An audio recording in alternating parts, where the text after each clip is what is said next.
Fala pessoal, tudo bem? Bom, vamos dar início aqui a mais uma aula sobre botânica, tá? A gente viu no primeiro momento as briófitas. Hoje, no assunto botânica, eu quero trazer para vocês as características sobre as pteridófitas. Mas antes, eu quero mostrar para vocês também algumas características similares a todas as plantas, né? A todos os grupos de plantas presentes hoje como plantas terrestres. Você tem as briófitas, as pteridófitas, as gimnospermas e as angiospermas. São as chamadas plantas terrestres. O que há de similar entre esses quatro grupos? Bom, todas elas são pluricelulares, são plantas terrestres, são eucariontes, ou seja, todas elas são portadoras de núcleo separado do restante da célula, né? São autotróficas fotossintetizantes. Isso significa que elas utilizam a energia luminosa para convertê-la em energia química, ou seja, produzir carboidrato que a gente conhece comumente como glicose. Bom, agora, entre esses quatro grupos citados, os dois primeiros, ou seja, as briófitas e as pteridófitas, elas são chamadas de criptógamas. Isso mesmo, criptógamas, tá? Elas possuem algumas características aqui relacionadas a elas. Entre as criptógamas, o que a gente pode destacar é o seguinte: tem estrutura reprodutora escondida. Isso mesmo.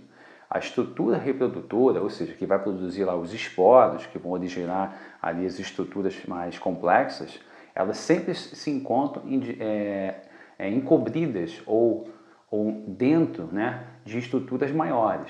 Por exemplo, nas pteridófitas, que é o caso da aula de hoje, você vai encontrar, por exemplo, os esporângios. Os esporângios, né, eles se encontram dentro de uma estrutura pequenininha, mas visível ao olho nu, chamados soros ou soros, que ficam geralmente na parte de baixo da folha das samambaias.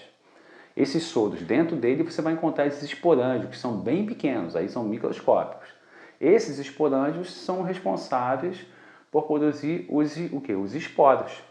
Então você percebe que as estruturas reprodutoras sempre estão o quê? Elas estão encobertas, elas estão escondidas, elas não são visíveis a olho nu. O que é diferente dos grupos superiores chamados gimnospermas e angiospermas, na qual as estruturas reprodutivas elas são, né, visíveis ao olho nu. Então isso é uma característica bem interessante dentro dos dois grupos pteridófitas e também do grupo aí chamado de briófitas, que nós classificamos ambas como criptógamas, tá?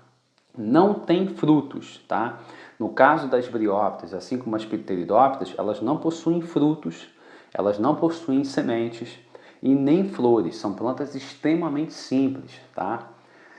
Elas são classificadas como as briófitas e as pteridófitas, e a diferença, por exemplo, da briófita e da pteridófita é que a briófita ela surgiu primeiro, né, como planta terrestre, ela é a pioneira, mas ela tem uma característica que você não vai encontrar nela, mas está presente nas pteridófitas, que é o fato delas possuírem vasos condutores. As pteridófitas são portadoras de vasos condutores, as briófitas não. As briófitas são desprovidas de vasos condutores. Para você poder lembrar, os vasos condutores são chamados xilema, tá? Xilema e floema, tá? Floema. Então, xilema e floema. Tanto o xilema como o floema são chamados vasos. Se eles são vasos, significa que eles conduzem algum tipo de material que você vai chamar a partir de agora de seiva. No caso do xilema, você vai chamar de seiva bruta, tá? Seiva bruta. E no caso do floema, você vai chamar de seiva elaborada. Mas qual a diferença entre eles? É que a seiva bruta, né, ela é constituída de água mais sais minerais. Porque, na verdade, essa seiva ela é produzida a partir das substâncias absorvidas pelas raízes. Então é aquilo que se encontra no solo. Então um solo rico de sais minerais, em geral, vitaminas e água, é a matéria-prima para a produção dessa seiva bruta, na qual o xilema vai conduzir. Uma outra coisa interessante é que a condução desse material ele é feito numa ordem, né, melhor dizendo, no sentido raiz, caule e folha, ou seja, no sentido ascendente, tá? Aí ele é distribuído por toda a planta. Já o floema é chamado de quê? De seiva elaborada porque é produzido por meio da fotossíntese, tá? Daí o fato de da planta elaborar esse material. Ela elabora esse material porque ela precisa fazer a fotossíntese e é óbvio que a gente vai dizer que esse material é constituído de quê? Ele é constituído de água, né, mais glicose. Repare que a água está presente em ambos porque a água é o condutor, né? Ela vai conduzir, ela é o transportador ali, né? Ela é o que vai transportar essas substâncias. E no caso da seiva elaborada, como ela é formada por água e glicose, que é a matéria principal aqui, porque é um carboidrato que vai gerar energia para a planta poder funcionar, ou seja, para a planta poder se manter viva, para que ela possa se reproduzir, produzir frutos e etc. Ou seja, a seiva elaborada, riquíssima em glicose, tem que ser distribuída para a planta inteira. Então a distribuição dela é no sentido contrário, né, do xilema. Nesse caso, é no sentido descendente, ou seja, do sentido folha, caule, raiz. Porque toda a seiva elaborada é produzida lá nas folhas, tá? Lá nas folhas. Porque são as estruturas laminares que estão voltadas para o céu e recebendo a energia luminosa. Outra característica interessante das pteridófitas é que elas têm como fase dominante a fase esporófita ou esporófito, tá? Você vai ver isso melhor aqui, ó, no ciclo que eu vou explicar já já. Exemplo aqui para a gente poder destacar, né, são as samambaias, que são os exemplos que mais caem em vestibular, porque é mais fácil você identificar as estruturas. Inclusive os ciclos de vida são utilizados da samambaia. Bom, olhando aqui o ciclo de vida agora, né, você vai identificar, ó, que aqui, ó, é o esporófito maduro. Então vamos começar aqui, beleza? Partindo daqui. Então o esporófito maduro, se você notar, ele é 2N, isso é importante. O número de diploidia, o número de cromossomos é importante. O esporófito maduro, ele é 2N. Esse esporófito maduro, né, você vai encontrar nele, né, você vai encontrar nesse esporófito maduro uma estrutura chamada de esporângio. E onde é que está esse esporângio? Nos soros. O que é o soro? Bom, se você olhar a folha da samambaia, né, você vai encontrar que a folha da samambaia é mais ou menos assim, ó. Embaixo dessa folha, né, embaixo dela, você vai encontrar estruturazinhas, uma ao lado da outra assim, ó, desse jeito. Entendeu? Cada estruturazinha dessa é chamada de soro ou soros, tá? Esses soros, eles contêm dentro dele a estrutura esporângio. Então, em outras palavras, embaixo da folha tem os soros.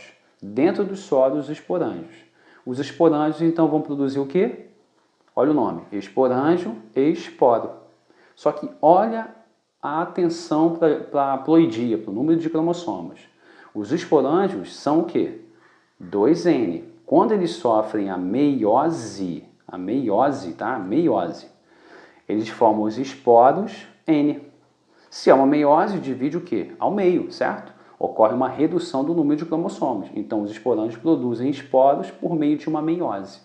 Então, nós dizemos que é uma produção o quê? Esporófita meiótica, tá? Por meio de meiose. Esses esporos, então, vão o quê? Vão cair no solo e vão germinar. Vão germinar, contando todas as condições necessárias, como luminosidade, umidade, nutrientes, eles vão germinar. Esses esporos, então, germinam e essa germinação faz com que cada esporozinho desse se reproduza. E se reproduza, né?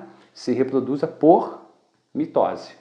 E você bem sabe que mitose nada mais é do que um tipo de reprodução celular que formam cópias. Então você tem um esporo que se reproduz, formam 2, que se reproduz, formam 4, que se reproduz, formam 8 e assim vai. Até que chega um determinado momento que esse esporozinho aqui, ó, né, ele sofreu tantas meioses que ele formou uma estrutura bem mais complexa chamada o quê? Gametófito ou prótalo. Então o gametófito é um conjunto de esporos que foi sucessivamente sofrendo mitose e formou essa estrutura mais complexa. Esse gametófito, como você pode notar o nome, gametófito, forma o quê? Gameta. E esses gametas, né, são formados a partir do quê? De uma mitose. Mas olha que interessante, o gametófito forma 2 gametas. Ele forma o gameta chamado arquegônio e o gameta chamado anterídeo. O gameta arquegônio, assim como o anterídeo, ele respeita, ele mantém o número de ploidia do gametófito, ou seja, N.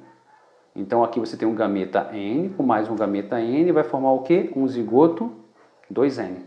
Ocorre a fecundação, né? Ou seja, a oosfera e o anterozoide, que são formados pelos arquegônios e anterídeos, formam essas estruturazinhas que são chamadas de células germinativas, né?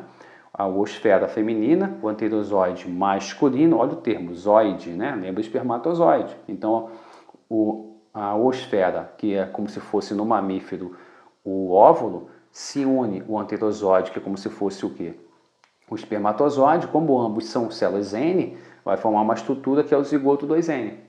Esse zigoto, então, ele se desenvolve, se multiplica, né, por mitoses e vai formar o que nós chamamos de esporófito jovem. E mantém a ploidia, 2N. Esse esporófito jovem amadurece, voltando ao esporófito maduro, na qual nós iniciamos o processo. Então perceba que as estruturas vão sendo formadas, os tipos de divisões celulares vão surgindo, então nós podemos dizer que do esporófito maduro para o esporo ocorre uma meiose. Do esporo até a formação do zigoto são sucessivas mitoses. Isso é importante. E como eu havia falado anteriormente aqui, ó, né, tem como fase dominante esporófito. E se você olhar, realmente a fase dominante é a fase esporófita. É a fase dominante porque é uma fase mais longa. A ideia de dominância é que ela é mais longa, ela é muito mais duradoura do que quando você compara com a fase gametófita, que é onde você tem aqui, né, os chamados gametófitos. Então é uma fase mais longa, mais duradoura. É isso que faz com que a gente possa afirmar que ela é dominante, a fase esporófita. Beleza? Bom, até a próxima aula.